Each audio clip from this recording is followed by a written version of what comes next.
This is Scoop Insight. I'm Shazmin Shamsuddin with Azim Idris. Hello. And today we are talking about being safe on the internet in this digital age. Scams, cyberbullying, misinformation, and data breaches are becoming more commonplace. And that is why today we're taking a closer look at one of MCMC's latest initiatives, Kempen Internet Selamat. And yes, we have a very special guest, Mr. Derek Fernandez, a commission member of the Malaysian Communication and Multimedia Commission. He is also the chairman of MCMC's Online Harms and Information Security Committee and legal committees as well. So welcome to the show, Derek. And thank you very much for having me. And thank you to your listeners for spending the time to listen to this. Now, Derek, what actually led to the launch of Kempen Internet Selamat, and why is this campaign so timely now? So Kempen Internet Selamat actually was launched in January of this year. And it was the government's response to a growing and very concerning threat in relation to online harms, which encompasses a whole lot of nasty items, I would say, such as scams, fraud, cyberbullying, child grooming, and a variety of other frauds and criminal activities that we have noticed is on the increase, not on the decrease. Sadly, because we have pushed digitalization as an important for our economic growth, what that has meant is most of the criminals today are moving into the digital space because they find that there are advantages of doing these activities in the digital space. So the government, for instance, if I give you some figures and statistics, we've had to remove some of 60 over 1,000 suspected scam and fraudulent type activities last year. And this year, as of right up to today, it's about 35,000 already of such attempts to cheat, commit fraud, cyberbullying, and other such activities online. So the government has realized that the problem is quite serious, and it's not only in Malaysia, it's in every country in the world. We needed to approach it from a multi-layer approach to solving these kind of online problems. And the first and the most important layer is to every one of you out there.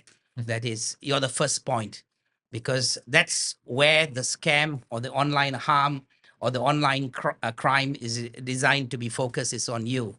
Whether it amounts cheating you of your money, whether it amounts to cyberbullying you, getting you to harm yourself, whether it amounts to getting you to consume drugs and other such things. All of it begins with the ability to get into your mind and make you do what the criminal wants you to do. So this campaign then was launched. We are targeting a campaign. We started a whole different ranges of targeted audiences.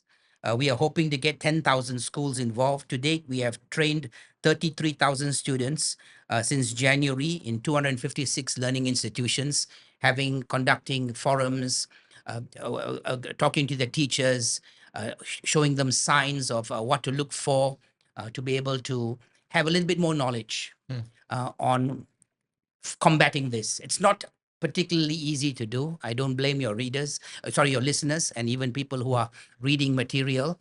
Sometimes it's very, very difficult to distinguish who is the enemy and who is the friend. And it's because of that inability to distinguish real from fake that is the basis of how these harmful activities are taking place. So this is a campaign, it's a national campaign, and we've started off with this, and we will continue until we reach as many targeted groups as possible. We are dealing with universities, and we have a lot of forums from time to time. There's a whole schedule which is scheduled for this month and for next month.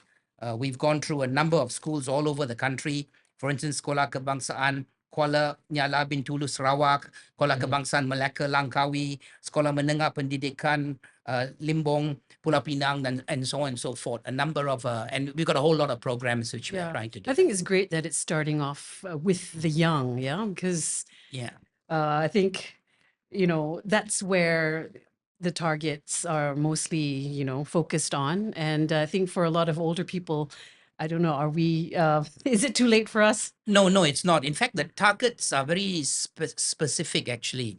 Why we're starting off with the young is because the issue of child sexual abuse is extremely serious. Well, it's focused on that area. And that is probably the most serious of the lot. Then we have the cyberbullying, which is usually the younger people, but even teenagers and up to that are there. And the older people, there's specific targets. For instance, love scams are usually on the older people, people who have lost a spouse or looking for a partner in life, and they become victims of that. So we've got different categories with different targeted audiences. But we need to start at the school age That's first, so that they go through school and they learn this as part of their curriculum, what we call digital or online safety, for instance. What was the response from the children, especially students? I mean, as much as they had to learn from the MCMC and this campaign, what did you learn from them as well? Well, we learned that we often assume a lot of things which may not be correct in how people perceive information and how people act on information. And everybody responds differently. And I think that's the most important thing to understand, that I may say something to you right now, and 5 or 6 of you will interpret it completely different from what I intended. So everybody has a way of processing information, and everybody responding to that information is different. And to some extent, a lot of deconditioning is required too, because we live in an era where all of you believe everything you see and hear here. But the first thing in online safety is to realize you cannot believe your eyes and ears anymore 100%. Yeah, especially with AI. Okay? So you then need to understand that even if I heard something, even if I saw something, it may not be true. Now, to decondition your mind, it is extremely difficult to do so, because we've been brought up on a whole operating system of big tech that tells us otherwise. To believe what you see, believe what you hear, and make a choice in life. And that choice, and this is the truth. And of course, with AI and all that, the ability to actually give a non-distinguishable fake is extremely good. And you will not be able to tell whether you're even talking to your mom or you're talking to your friend, or is that a picture of your mom speaking to you? It's reached that level of sophistication. And therefore, the ability to influence you is so much more greater. And in the wrong hands, that is the danger which we are hoping to let people know. So we give them a number of little things to teach them, the young people, basic strategies in dealing with information. And the first and most important thing is, one, do not believe everything you see or hear. I think if everybody has that at the back of their mind, and the next step is, don't rush and click anything. Don't rush and click. Be a little bit patient. The world is not going to end tomorrow if you don't click that link. That world does not end tomorrow if you don't immediately give out information to somebody. Pause. So that ability to understand and pause is what we are trying to at least get those simple things. And of course, the other and more sophisticated, I would say, for children, but certainly to let their parents know, to be aware that these dangers are lurking. They can hide in games, they can hide in harmless animation, but they can be lurking in there. And to look at a case study of the types of cases. So I think we had the famous pedophile case where he groomed 73 children. Yes. And the other one. So the media is doing a good role of highlighting more and more cases. And the other thing is, of course, do not be ashamed because you've been scammed. Do not hide and retreat to think that you're stupid or you're inadequate because somebody scammed you. You're the victim. You're not the wrongdoer. So your approach to scam is understand that somebody has taken advantage of your vulnerabilities and make those complaints, lodge those reports, learn from it, learn how not to fall, pray again, and using a number of techniques. So I told you the first one is always bear in mind you can't trust what you see and what you hear. The second is hesitate before you click anything. Thirdly, it's often good on the telephone scams, which I told people, one of the best ways is if somebody calls you up, I'm calling from Lembaga Hasil Dalam Negeri, you didn't pay, you're going to freeze your account, or this is MCMC, you get all that stuff there. The first thing you need to do is, okay, sorry, what's your name, please? Yeah, and what's your number? Yes, thank you. I'm in the middle cooking now, or I'm somewhere. Can I call you back? Thank you. And you put the phone down. Okay. You call back that number, 90% of the time you cannot get through. Treat it as a scam, immediately block the number and alert other people. That's the first thing. It'll not, because they're using a spoof number. In the rare situation, because as you know, the criminal is evolving. Every time we put measures, they put countermeasures. You do get back one, you listen, and then okay, thank you, I'll get back, and you verify. After you've got Yeah. the name and particulars, you then go back to the principal line. Okay, the main line of the lembaga hasil dalam negeri or MCMC, and confirm whether such a call was made. This is what we call independent verification. So in fact, I just had one yesterday. I think I had some issue with one of the supplementary cards. I think my kids or whatever, the supplementary card. Yeah. So I get a call from one bank to say, we're calling from such a bank. This is, are you this person? I said, who do you want to speak to? Okay, so never say I'm the person they say you are. Just say, who are you looking for? Yes. Okay. There's some issue with the card. Can you give me your IC number? Now, this is a standard, but it's nothing unusual. You will all get this. When the call center calls you, they will ask you for this.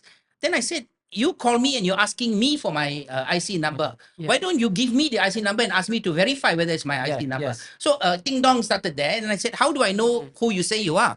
How do I know you're from the bank? Oh, no, then we cannot. I said, what cannot? You're calling me. Cannot what? I said, so it got into an argument, which is, I love it. It is a spirited argument to test. And then the person finally gave up. Yeah. I then immediately looked at the back of my credit card. I called the hotline and I just went through the verification and said, yeah, I received a call from a person, this number saying their call center, to ask, is it true? Is it right? Then the person checked on the screen. It says, yes, they called you regarding there's some issue with this matter here. Oh. So it doesn't matter. I was able to verify independently by going to a principal. So normally you verify using a independent mechanism. It's always better. Call back, call the main line, do a search, find out what's the main line number, call in and give the details of the person who called you. Don't worry. Nothing is required to be done instantaneously. So Yeah. that's where they take advantage of the situation. A simple way. I mean, we have all been kind of at the receiving end of cold calls, and you don't know whether to pick it up. I have Truecaller, the app on my phone Yes. that tells me who it is.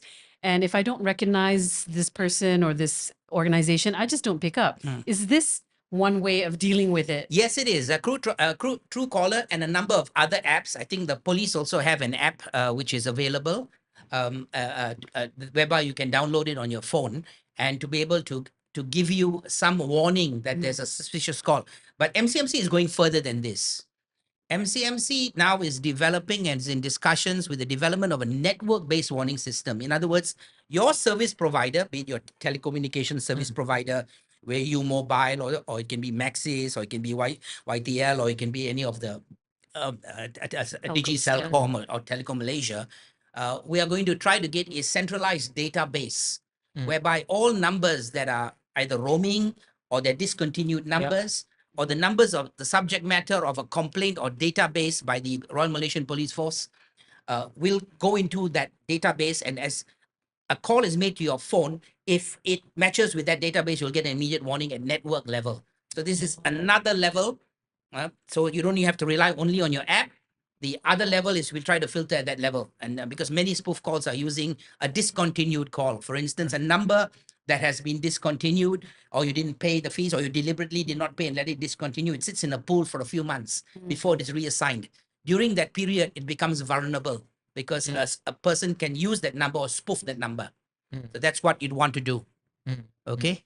So we are looking at that network solution, but yes, to be able to, and of course, use the block function. You do have a spam feature here on your phone. You need to go into the security settings, Android or iOS, and put in those settings to filter the calls. So they do provide, most manufacturers do provide some level of security, do activate your security features. In addition, apps like that, as well as we are working on the network one, and hopefully we'll be able to get that going. Oh, when is that going to roll out? Well, we are at the moment meeting with the technology providers. Several proposals have been put in. We are coordinating with all the telecommunication service providers. And of course, there's a cost element issue there. So they are testing whether it is suitable, it's able to melt in the system. So this is an ongoing thing, but hopefully we are looking at a proof of concept, which we have already done. Let's look at the results and how effective it is. Most important is we need to link into the other databases such as the Securities Commission, when they call fake investment schemes, and the others, Bank Negara and all that. Everybody pulls in what is the naughty numbers. We call it naughty numbers, so that people can get a pre-warning that this number is a suspect. So I'm working hard to try to realize that, and we will, of course, the commission and the government will have to make a decision. Yeah. Interesting how you mentioned during this campaign, you've taught people how to answer these scam callers, or maybe you're not sure, or you should verify first. But is that the only advisable way to handle it? How about with people who already know that this is a scam call and they decide to They're bored. they're bored and they decide to poke fun at these scam callers, and sometimes you can see like some clips of them on TikTok, and Yeah. they are, so is it a smart thing to do? Even are they exposing themselves to other dangers if regular longer people? you're kept online.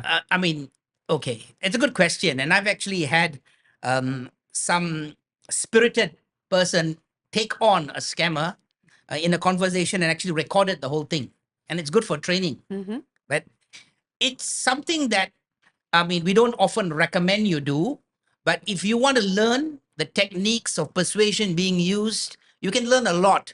But please don't click anything. Mm. Because what happens is when you click any link that is sent to you, either on a messaging platform or in an SMS, they have the ability to download into your phone malware, and that is highly dangerous. Yes. If you're carrying in on just on a social media or telephone just like that, and you're just talking, then fine. But there are also now people who are using voice modulation to be able to get a sampling of your voice, to be able then to duplicate your voice Yeah. by getting you to have a conversation with them on the telephone. So there's always those risks too.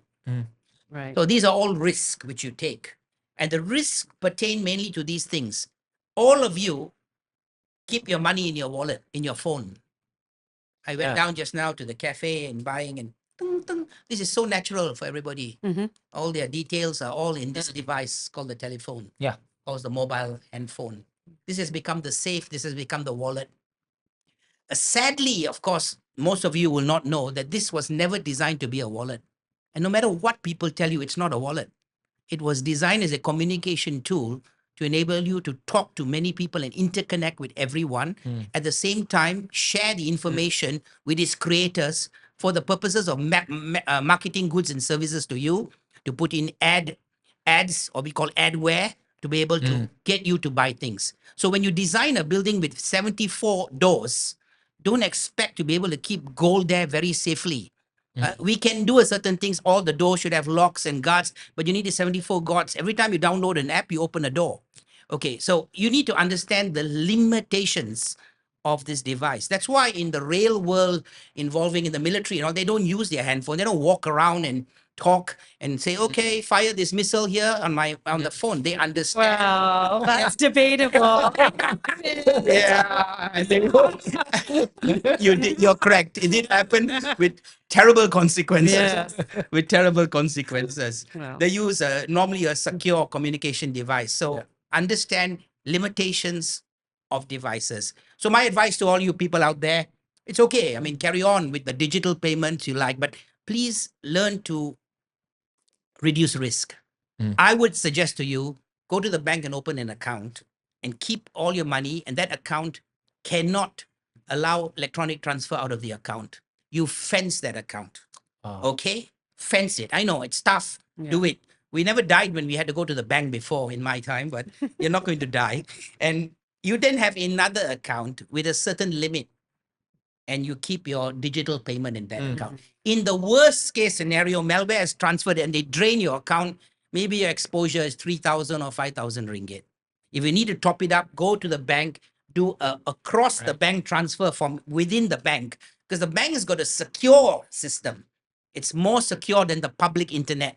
And therefore, when you transfer or you take it out money and you put it into the account, you are able to control your risk. Okay, That's so I really would good I would I advice. would advise that. I mean, there's nothing wrong with doing that, and you protect your money, especially people who have saved up so much money, their savings, and you put it everywhere in one place.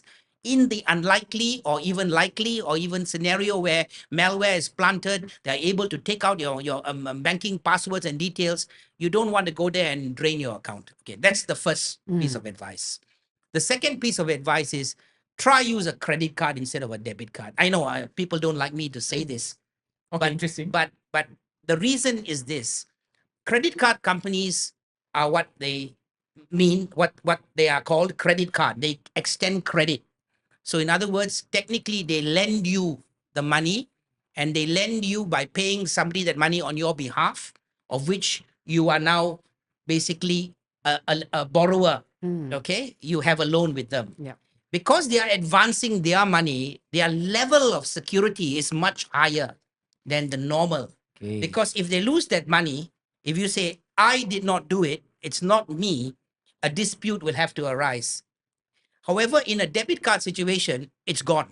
You then have to lodge a claim, and then they have to investigate. It can take months, and allegations flying high and low on both sides. I did not press, no OTP was sent to me, and we get into this whole situation, which hurts you, especially where your account you see empty, Whereas in the credit card, you won't see an account empty. You'll just see a bill to say pay back the balance. Yeah. So I would suggest a safer, and credit card companies have invested a lot in threat assessment technologies, in behavioral science technologies to be able to look whether it's you and all that. I mean, the technology is growing. Yeah. But please bear in mind, there's no 100% here. Mm.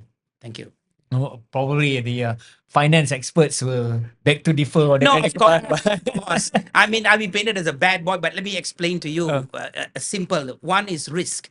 Don't talk about speed. You talk about who bears the risk of a transaction. I think where we are coming from is those who provide a financial service platform must take reasonable care to ensure that the user like you is protected. That is what the doctrine, which MCMC has been promoting for licensees, that those who provide network facilities must not only look at their system, they must look at the consumer and try as best as reasonable to protect them. Okay. I think that's Yeah. important message. You must protect your customer. We used to have these campaigns, jangan kena scam, jangan kena scam. Remember all that? So I said, oh, that's good, jangan kena scam, but also jangan bagi orang kena scam. So do something to also protect people. And one way we try to protect you is this awareness, which we are talking about. For instance, we say do not click, for instance, do not need to respond, verify, you can trust that, and better by independent, think critically about a matter, try to reason critically, and if you find anything suspicious, just report and block. So blocking features are there on your phone, but you can even report it in because you'd want to share with others also your suspicions that this might be a fraudulent site. Now for Malaysia, SMSs, if you get a link on an SMS, you can treat 100% as fraud because we as MCMC do not allow links on the back of SMSs because you cannot verify who sent it to you because of spoofing number. And just as a safe, it may not necessarily always be fraud, but under the MCMC's direction, telecommunication service providers cannot send links.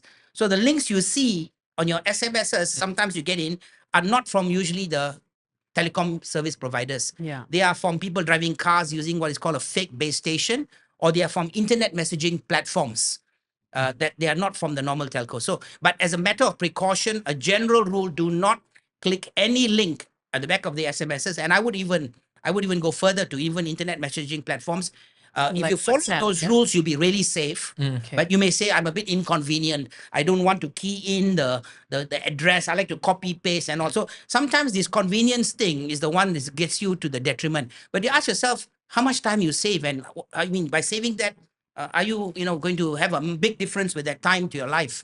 And the answer usually is no. There was no real urgency to do it. Better still, you train your mind by memorizing 9 or 10 digits. Yeah. Most people can't even remember their own phone number nowadays, let alone a string of 10 digits. If you can remember a web address or URL, good for you. You begin to train your mind too. So there's a good practice to try to don't click, go to a search vehicle and put in the URL, and just then you can check and do a bit of independent inquiry. So as a policy, the government will not send out messages, SMSs with any clickable links. That's right. That's even correct. even if it's a Madani cash handout program, or No. even if it's for Padu or any No. nothing. We all have the ministries are aware of that. Yes, our MCMC has not allowed any link, and they've told all the telcos that, and the telcos are very supportive. They have helped us. Even Bank Negara doesn't allow banks to send links. So we understand the danger because you cannot verify who sent you the message, because the ability to use somebody else's name or number is there. And so somebody can mask their identity by making you believe it's a bank, making you believe it's from the government, making you believe it's from MySejahtera when it is not. And that's the danger. And the danger in real terms is only when you allow malware to be planted or you make a payment. That's when you really suffer the loss. If you just read it and you ignore, you're not going to suffer the loss. But better still, you read, ignore, and then you share or make a complaint to tell that this is a link. So there are some chat groups on the residents where they often they highlight these kind of cases. And of course, we look for citizens like yourself who are using it. You find anything suspicious, share. So everybody learns as to who is the latest crook in town and what is the latest scam in town. Methods, yeah. And you know, I mean, this is really interesting. We have to distinguish between a scammer and a hacker. Scammers, you know, from your experience as a regulator, you know, what kind of information are they actually privy to, and where are they operating from? Are they here, or are they in some scam city in some autonomous region somewhere, you know, in this somewhere in Southeast Asia? So two excellent questions. And if I'm going to be frank with everybody here who's listening, most of the information they get, you give it to them. You give it. As opposed to, yes, in some cases they break in and they take. But if all of you look at the terms and conditions of the use of your device right now, when you sign on, when you buy the new device and say, I agree. What are you agreeing to? I agree to the terms of use. There are clauses in this I agree that says, I agree that you can sell my data to anybody. Basically like that. The sum total is that we can transfer or sell the docket to our strategic partners for sales and strategic undefined, so it can be anybody. So in other words, we often, when we use things for free, it's not free. You are the product. If something they say free means you are the product. Okay, that means they will buy and sell your data. So we are looking at this matter very seriously. You know, we had this hoo-ha about all this data, but the truth of the matter is that the persons who you voluntarily use a platform or a service, you have agreed. And what do they do with your data? Whom did they sell it to? And sometimes you get some criminals who are posing as vendors to take this data. So this is a problem. Yeah. We need to go into this issue of the use of data, whom it is going to, what are the controls of the safety of that data, especially where you are so-called agree. It's actually forced agree, because forced in the sense, if you don't agree, you can't use it. If you can't use your phone during the COVID time, you can't go anywhere. If you can't use any of this, and you notice always they'll say terms and conditions, terms that actually nobody reads the 300 pages at the back there, Yeah. and the fine print in those terms and conditions. So that's an issue. The second, of course, is people are able to penetrate things like hospitals, data center, where data is housed, and they're able to hack into and get those data, and they sell it. They sell this data on the dark web. So I can pay 500 ringgit and get a whole list of, you know, how many people with Maxis numbers or what numbers are there and names, say, in this particular area. These things are, I'm not saying it happened for Maxis, but I'm just giving an example that they try to get into database. They might have broken into Maxis, maybe broke into somewhere else. Yeah. So these are the kind of challenges that this data. So with this data, at that point in time, it's not a scam. But then this data becomes very valuable to carry out a scam. Okay, so when I look at a scam, I want to do a love scam. Okay, a love scam or a child grooming scam. So I find out as much as I can about the target. So there are always 4 elements to every scam. 4. You look at it, you will see 4. The first element always is the element of anonymity. The scammer will never want to be identified, obvious reasons. So they will mask their identity, or they will take somebody's identity and impersonate another person using technology, using whatever means available. The second is that you must have access to a network facility to commit an online scam. In other words, you must be online to commit online scam. If you're not online, it cannot be an online scam. Okay, it seems obvious, but there's a lot of things will follow from that. The third is you must have access to a banking or financial facility. If not, you can't scam the money, because you need to be able to move money between accounts electronically. Right. And the last one is the most problematic one, is you need to have targeting information. You need to know as much as you can about the intended victim, so you're able to influence that intended victim. So what they normally do, and I think Singapore is taking it to the next level, but what they do is they look at your Facebook postings, they look at all your postings, they use crawlers, they see you're a lonely person, maybe a spouse has passed away, and your children are not too much appearing on your Facebook, and maybe everybody's left you alone. And by reading it, they can develop a profile. There are a lot of profiling tools. They know what buttons to press to get what reaction you do. It's not hard. For instance, if I like these kind of cars, for instance, I like cars or I like football, they'll just give me a few flavorings of certain things, looking at my habits, and ultimately I'll end up making a purchase. How many of you have gone to online stores? You cannot help, but you have to press, right? It's very difficult not to press. They can do it 1,000 times. You're going to press 3 times and make that purchase because the behavioral sciences behind it are quite advanced. They exactly know what increases your endorphin count. And when you get pleasure as a result of that, you're likely to make the decision. So this sophistication in the advertising of goods and services is now being carried to the criminal platforms. Yeah. So the criminals now having the same tools, but using it for bad purposes. So they know you are lonely and all that. They will start. And sometimes you even know you're being scammed, but you're lonely. You during that short period, you're living in another world and you're happy. So Singapore actually has gone further to actually allow freezing of accounts, or they're going to allow freezing of your accounts on suspicion of scam, even though you're okay with it. You say it's not a scam. It's true. The person really loves me. And that's how bad it goes. and they are targeting the lonely people. Yeah. Yeah. On the flip side of that, there's one that's trending. I don't know, maybe it trended a while ago, but I'm only picking it up now, called Paypig. I want to be your Paypig. Yes. Darling, give me your account number and I will, Yeah. pay all your bills. Yeah. What happens in this scenario? The scenario is you get same type thing. You Yeah. get baited, you pay. No, they pay. Yeah. They want to pay you. Yeah, they want to pay you, but there will be they want to pay you, but then there will be an ultimate request from them that will come out later. There will be an ultimate request, and it's much like those pyramid schemes, right? You invest $100,000 or $10,000 in this investment scheme, right? You say you're going to invest it, and they pay you every month. What amounts to say 20%? You're getting 2,000 ringgit every month, and then so they're paying, and you're saying this is great. This is marvelous, right? And then you tell your friend, hey, this is great. I mean, last 3 months they paid, last 4 months they've paid. Yeah. But they're paying you back with your money. That's the first thing. And at the end, it collapses.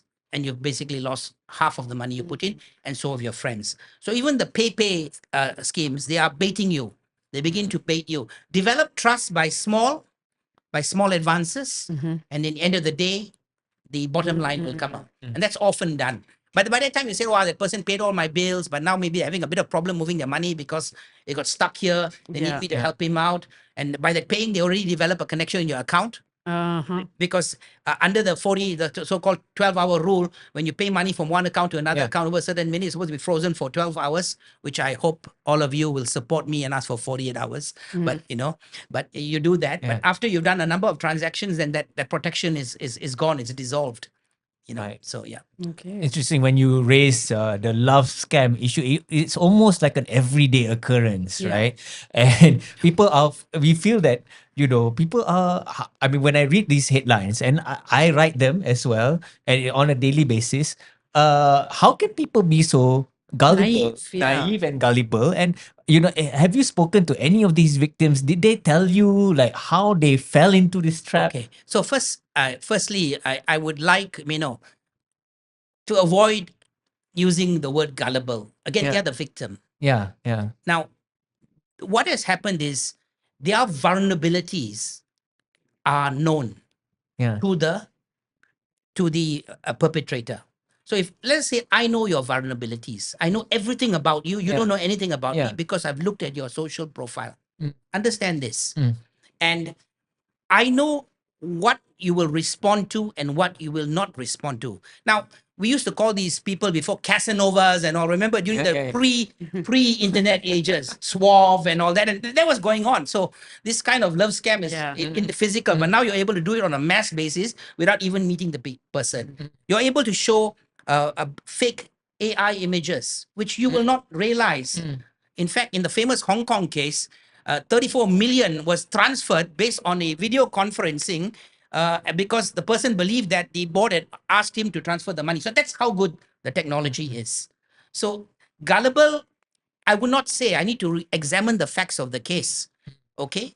And for instance, I've actually got in a, well, me being looking into the scams, always invite these things on myself. So I get put into a group.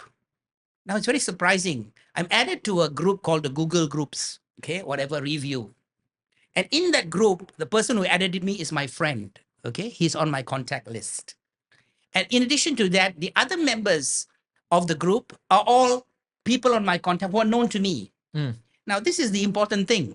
They carry out a conversation which I can't tell it's not them because they sound like who they are. Then finally, they talk about an investment scheme. It's like a love scam. Yes, yes. Okay. But of course, my training, I know what's going on. The first thing I would do, and please do that. We live in a generation, they don't like to talk to people anymore. Hey, Ronald, what scheme is, what, Derek, I never called you. Okay. All right. A phone call to your friend, you will be able to already uncover this.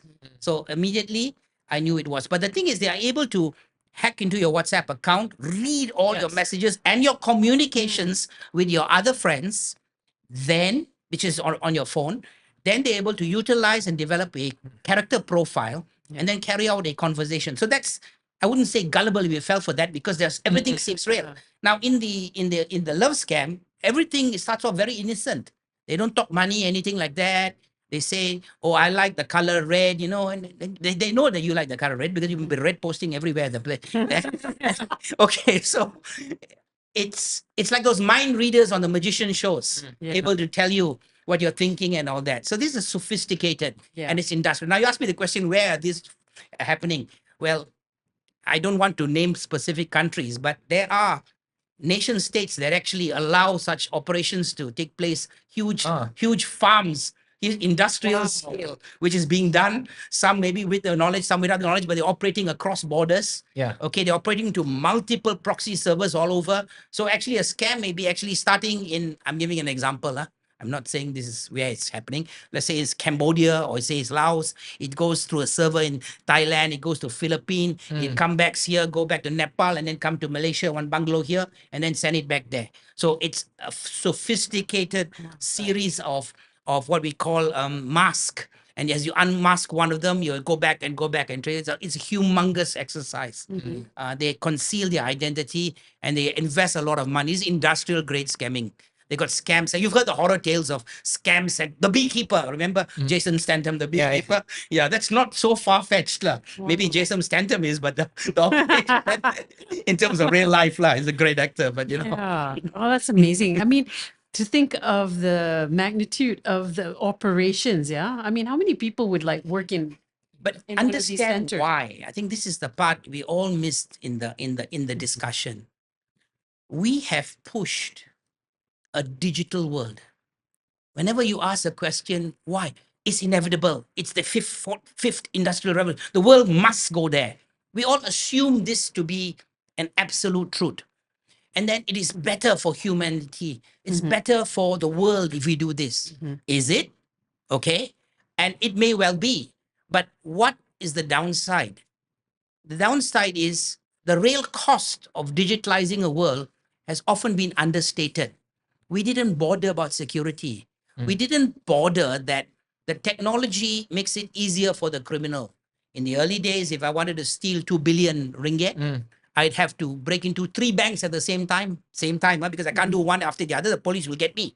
I have to cut the door, overpower the security, take out the loot, put it on a lorry and run where? I need to get out of the country because they will get me. Now they don't need to do that. Yeah. They can be sitting, sipping a Coca-Cola in Maldives and operating an attack on the system. So we have empowered by digitalization, by this mantra without taking into account security. And we are playing catch up. They are 10 steps ahead. Yeah. And the money that they're able to get is so much, they're able to invest in the best tools. So basically, it's like those counter missile warfare.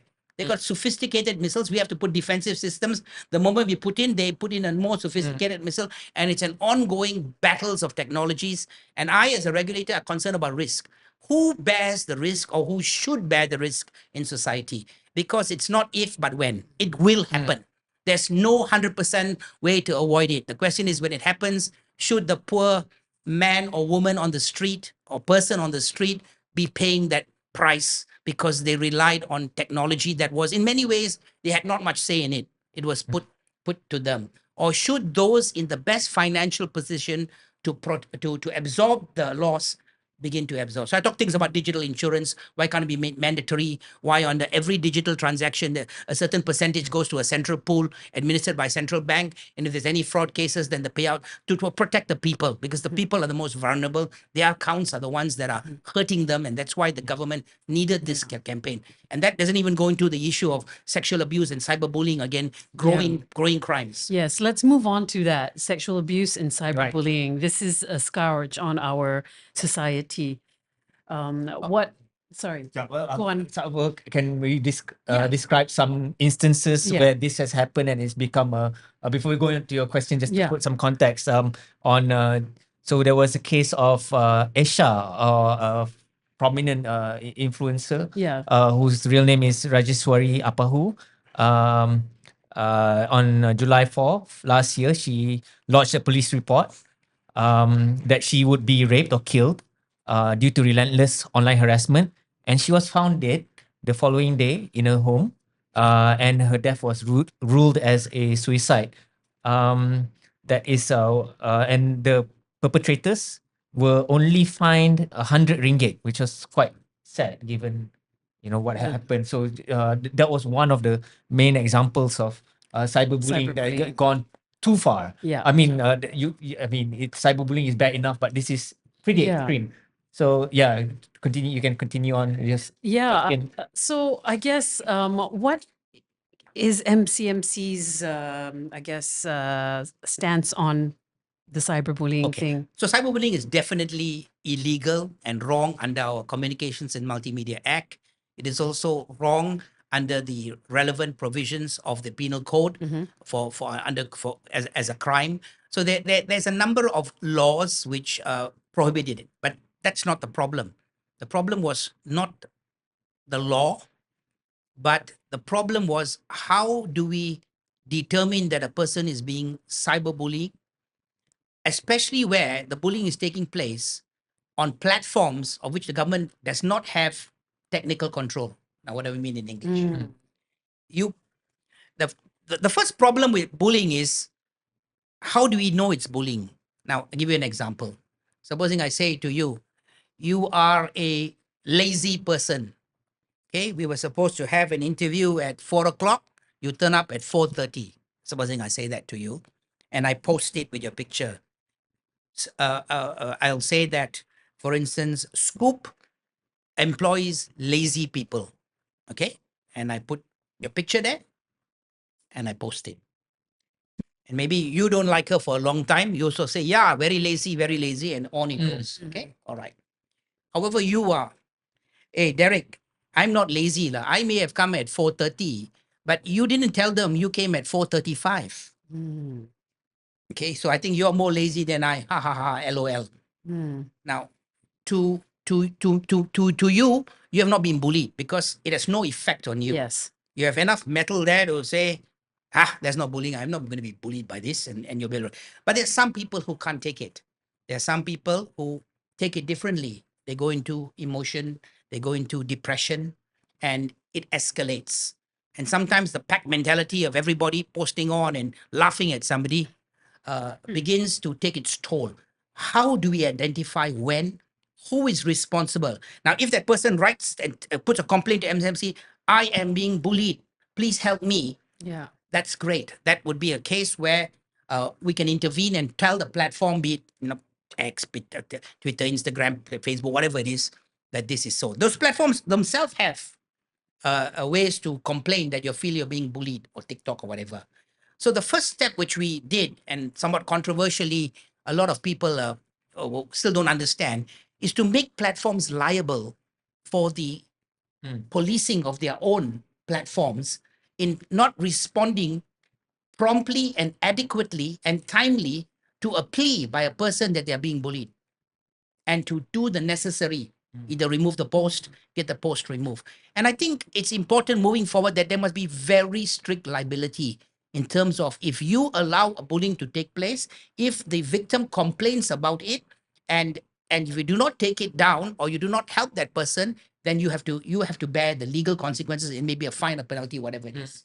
Okay, so that's the first thing, to regulate these platforms, to make sure they, who are the owners of the platform, take strong steps to curb bullying. So we try as a government. That's why the licensing of these platforms became a huge important issue last year, because we were unable to police it. Yes. It's too much. Okay, so that's the first step. The second, of course, is to allow them to not feel like they are going to be shamed because of it, but to tell somebody that they are being bullied. This is the part our training is telling you. If you feel you're being bullied or you're being abused, please tell somebody. Or if you tell the regulator, you can complain to us. We will then be able to assist that process by contacting the platforms. Of course, we will do the analytics to see whether it's a whole herd coming in to try to attack you, so on and so forth. But nobody should have been commit suicide. It's terrible. And if we talk about the fine, I don't have the facts. Sometimes they may not have had the evidence, because if it's a live stream, they may not have recorded the live stream. Yeah. Okay, so that may be a reason why. It depends on the director of public prosecutor as to what were the factor considerations. Maybe they felt if they go ahead, they may not be able to produce nobody had saved it. So there are other factors that may be involved in that. But normally it's taken seriously. Now the amendments are there to the act. And if schools and all that are told, if this is happening, please let us know. Let the police know. Let the MCMC know. We take this seriously. So these platforms, right, the social media platforms, they're huge. They have millions of followers. That's right. And they get complaints, maybe hundreds, maybe thousands, maybe even more than that. Can they use the lack of resources or the lack of moderators as an excuse to not take action against the complaints of cyberbullying? Okay, so the same way you're saying is, if you're having a football stadium and there are 100,000 people sitting in the stadium, the people who run the stadium, if they don't deal with a security situation promptly, or for instance, not enough fire equipment, or the stage is overpacked, then, they can't, because there's too many people they can't control. The thing is this: if you are running a business, it's a business, there must be minimum standards and SOPs, and understanding that you're in the business of speed. Post, put up. It's the digital highway. They control the highway. And if they allow so many cars on the road, they must ensure that there's adequate capacity to deal with accidents, deal with potholes, deal with dimly light. This is their responsibility. So the answer to that is, then don't take 1 billion people then. Or you only take such people as you can provide a safety margin for them. Now, I'm not asking them to know everything at all the time. That would not be fair to them. But when a complaint is made, especially involving bullying, knowing full well it can lead in the worst case to death and self-abuse, you have to take a very clear time frame. Within 24 hours or 48 hours, we have to take action, or we'll temporarily suspend posting on accounts. You must take some proactive action. You can't wait. And you have the ability to know whether it's going to be a pack attack or not. You have to take more steps. I believe they understand this message, but it's not like crystallized in the law to say it is a cyber crime if you allow your platform to aid and abet the carrying out of a bullying, and you take no action despite complaint to stop the bullying. These are the hard laws that have to be done, I believe, in other countries. And of course, we always try to do by discussion with them. It's not that they do a lot of good. I'm not saying they're not, but they have to take security seriously, especially against the vulnerable people who are really affected by it. I'm sure she had complained a lot. Yes. But we don't know the facts. It was TikTok and that platform. So I hope that her terrible tragedy does not let this happen again. And those people who feel they're victims, please talk to somebody. Talk to your parent at the very least, and let your parent reach out. Nothing to be ashamed about. Nothing to be shy. If you are stressed out, please let them know that certain posts against you are terrible. Yeah. And in case where they're defamatory in nature, then you need to blame defamation action. But sometimes it can be worse. When you might have exposed yourself or something. They're taking pictures. They're blackmailing you. I mean, this is the sickness in this whole thing that is going on. And you dare not even tell anybody, because you had allowed those pictures to be taken, but now it's being used to want you to commit. So please speak to the authorities on this matter. and let them know. Okay, MCMC, there's a complaint forum, Aduan on MCMC. You say, I believe I'm a victim of this thing. I need to help and reach out. I believe it's important. Okay. Derek, is it currently a requirement for all these platforms to have localized moderation or moderators? Maybe if you had moderators, say, working out of neighboring countries like the Philippines, the moderators there might not be able to understand the nuances and the context here, Language. the language, the culture, things that may constitute bullying in our context, but not to theirs, and vice versa. Yes, a problem, because this is what we've been pushing for. One, you have to have a local office here. You have a local representative legal office in this country. And we also want them to have the relevant skill set available to deal with bullying like issues. These are matters that are very difficult to impose because there's a lot of politicking is the better word, for Right. want of a better word, to try to reduce cost, because at the end of the day, it's about money.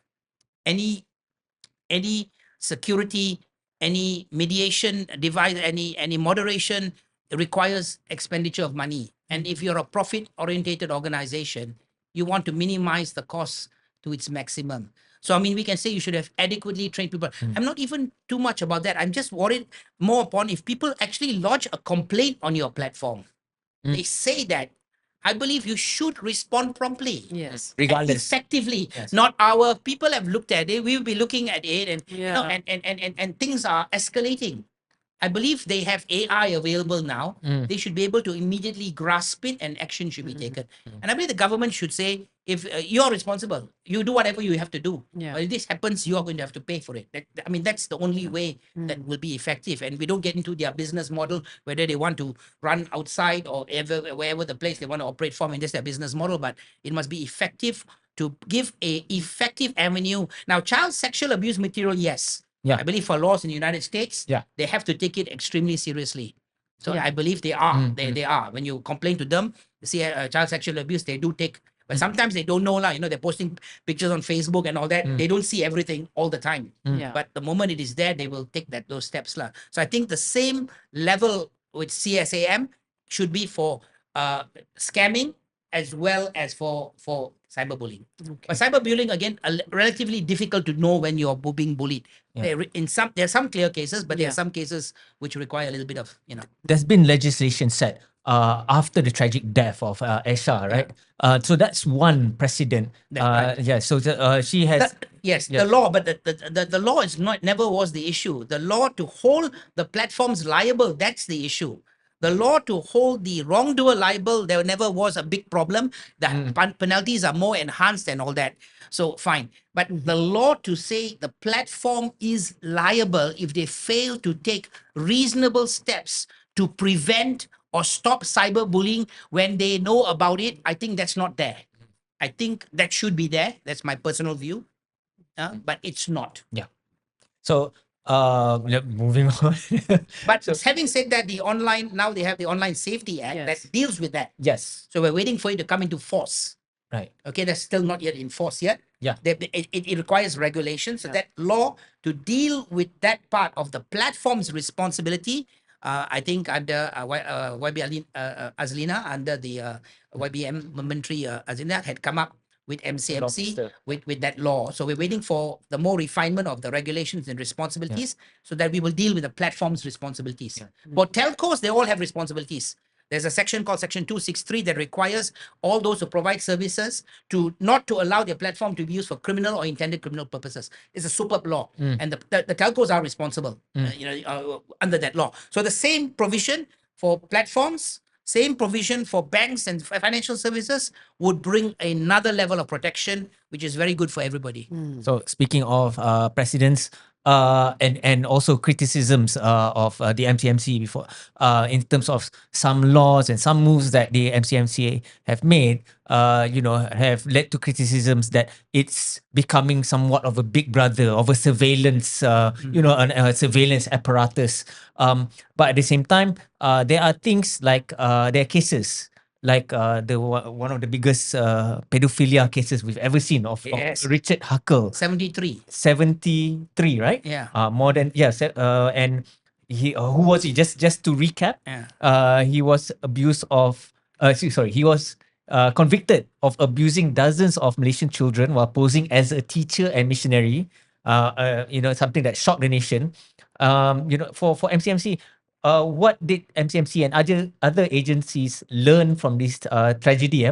Also, just to point out that he gained access through churches, orphanages, schools, and of course online. Mm. And this was nearly 10 years ago. So can you imagine how things have changed now? What has MCMC learned from this? And also, what is your response to criticisms that, MCMC is becoming overbearing and too much of a big brother? Okay.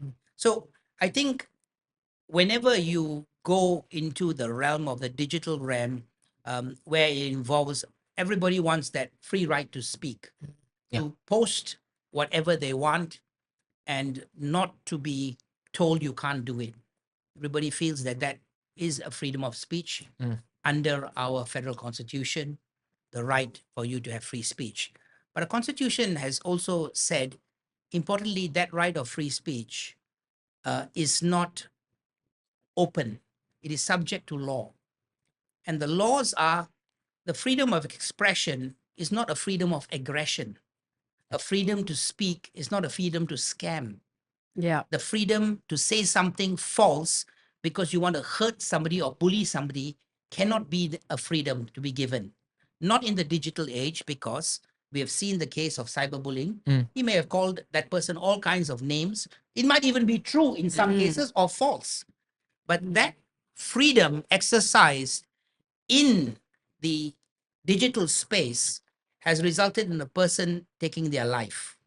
The other freedom I exercise is to scam you, to say I'm somebody, a missionary, to say somebody I'm other than who I am, and use that to entice you to be able to commit sexual crimes against. So there is a gray, I suppose, and for want of a better word, an area where the free speech is against the violation of other people's rights to defame somebody, to do that.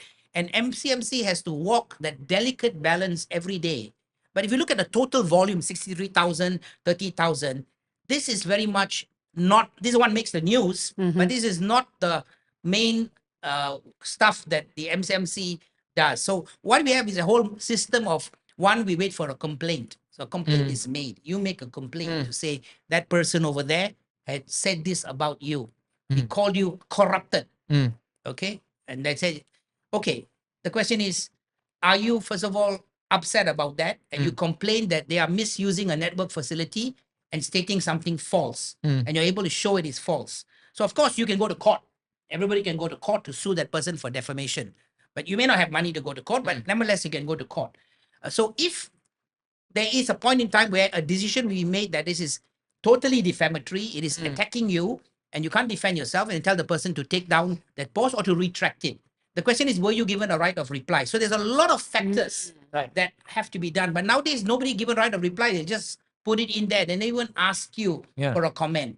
So I understand that's the one which concerns the most people. I hopefully that, and that's not often in the political spectrum that's where that's amplified. But there's a whole lot of other things that are done, which are quite obvious ones about fraud and scam. So there's a need to draw that line. And the line is the law. So we follow the wording of the law, the sections of the law in making that call. And we can't be right all the time.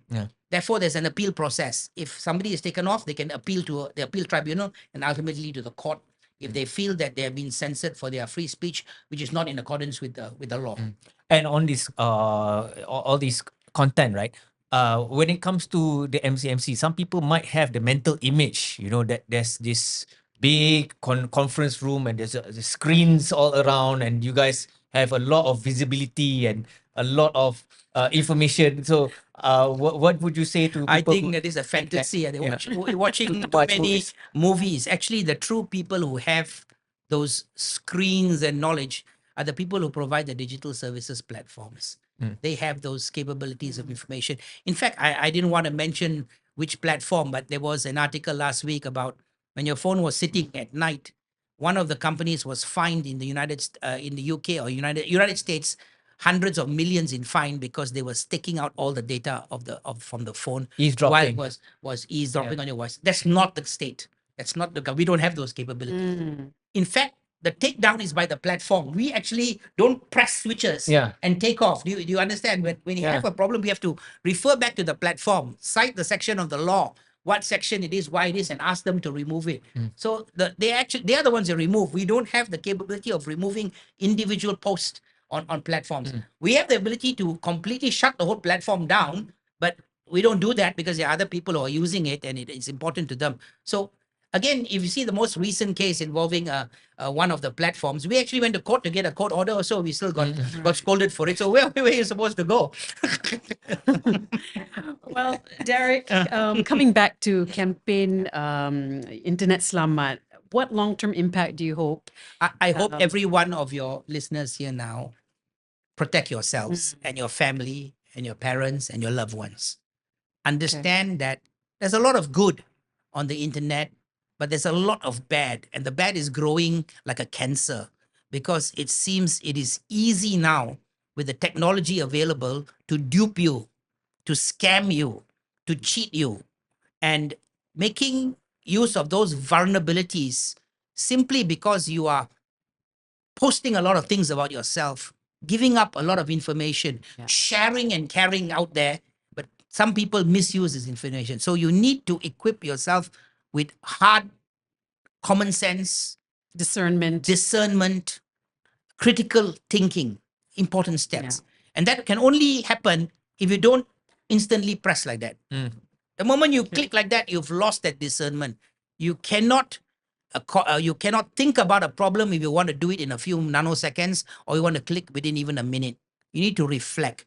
Very rarely will you be required to touch something instantaneously. Even whoever calls you police, whatever, thank you, take a number, take a badge number, take a name, take a police station, and I'll get back to you. Put the phone down and check.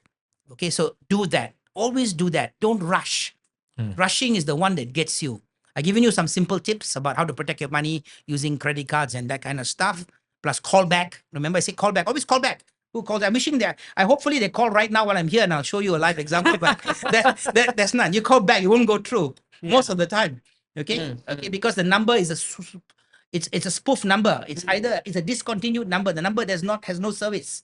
Usually most of the time. Simple test and then do it. Condition and train your body to do that. And no bank is going to call you from a 01 something number. Yes. And even if they call you from fixed line number, in the case of mine was a fixed line number, I challenge the person. Yes.